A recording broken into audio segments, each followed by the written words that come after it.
If you're ready for the off, I'll drop you at the cafe. I shall be another 10 minutes. Oh, well, I can't hang on for you. I promised Mr. Wonderful that I'd pick him up at his hotel. By Mr.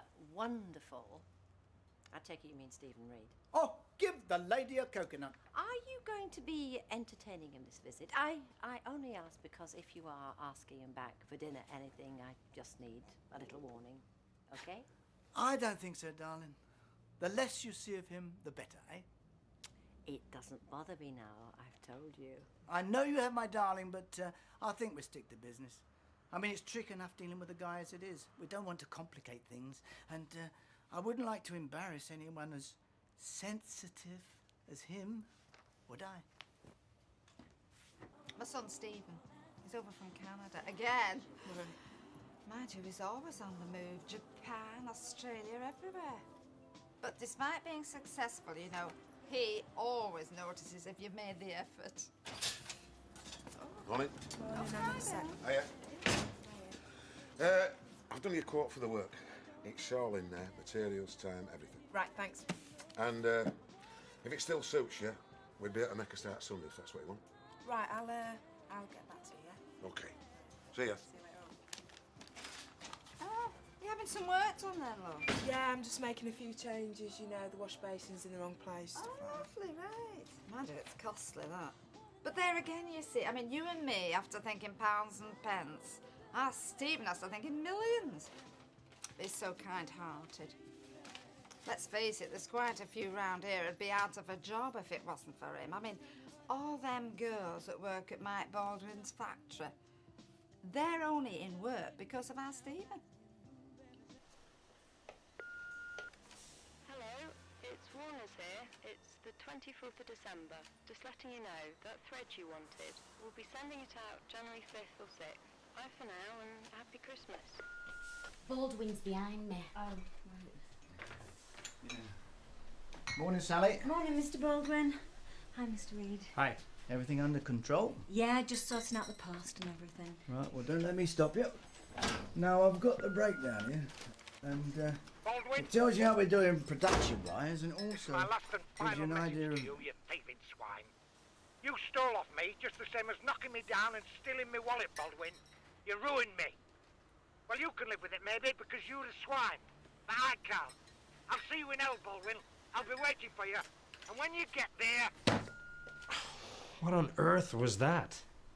Oh, it's just, Was that Don Brennan? Yeah, like I said, the local nutter, drink. You see, drink makes him funny. Sure as hell doesn't sound funny to me.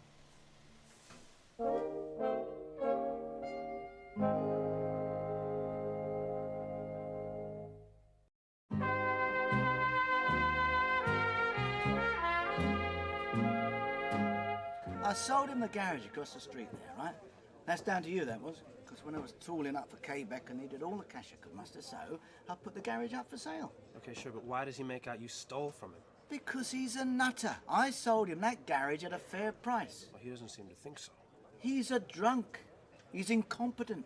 He took a good business and he ran it into the ground. In a couple of months, a bank took it off him, and he blames everyone but himself. Well, not everyone. You. Oh, yeah, I can live with that. I've got a clear conscience. If you want to get to Manchester by 2, we better get going. I'll get a cab. Ooh. I'll run you there. All part of the service. Okay, Mike, we know he wasn't thinking straight. Well, he was thinking straight enough to try and do me a lot of damage. You didn't hear the tape. Here. Have we still got that letter he wrote to you? Yeah, I suppose so. I should burn it. Oh, no, it's evidence. Evidence of what? Apart from the fact that he was suicidal. His malice against me.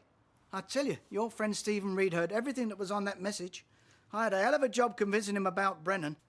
Where are you going? To see Don Brennan. Mark his card, once and for all. I'll get these. So, Stephen, Scotch? Yeah, thanks. Oh, look at this. Scotch then, yeah? Scotch. Bitter, please. Scotch and white wine as well. So what's on your mind? Well, what's all this about Don Brennan? Oh, you've heard. Well, these things get round, I suppose. Do you mind telling me exactly what it is you think I've heard? Well, me and Martin spent most of Christmas acting as Don's keepers, I suppose. After he tried to kill himself. But he seems to blame Mike Baldwin for his troubles. Why? Well, that's how Don is. It's always got to be somebody else's fault. I mean, look at the trouble we had when Ivy gave that house to Nicky. Well, yeah, that's true. But, I mean, Mike did try to trick Don over the garage. He tricked him? How? Well, you know Don's girlfriend, Josie, who left him? Well, she used to work for Mike. And Mike arranged it so she saw a false valuation of the garage. So Don thought he was putting one over on Mike, which is exactly what he was supposed to think. I don't know. I mean, I don't think he's entitled to point the finger myself, because don't forget, he asked Nicky to put that money in for the garage. Yep, that's true. It's a can of worms. But whatever way you look at it, what Don's telling anyone who's willing to listen sure makes Mike Baldwin look sleazy.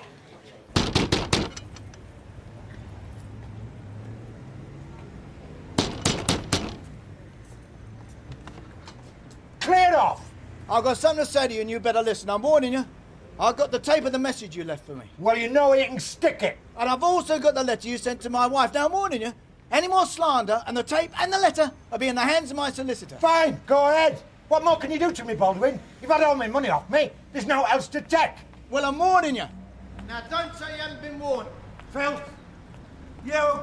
Filth. I'm going to tell the world about you. Con man. Swindler.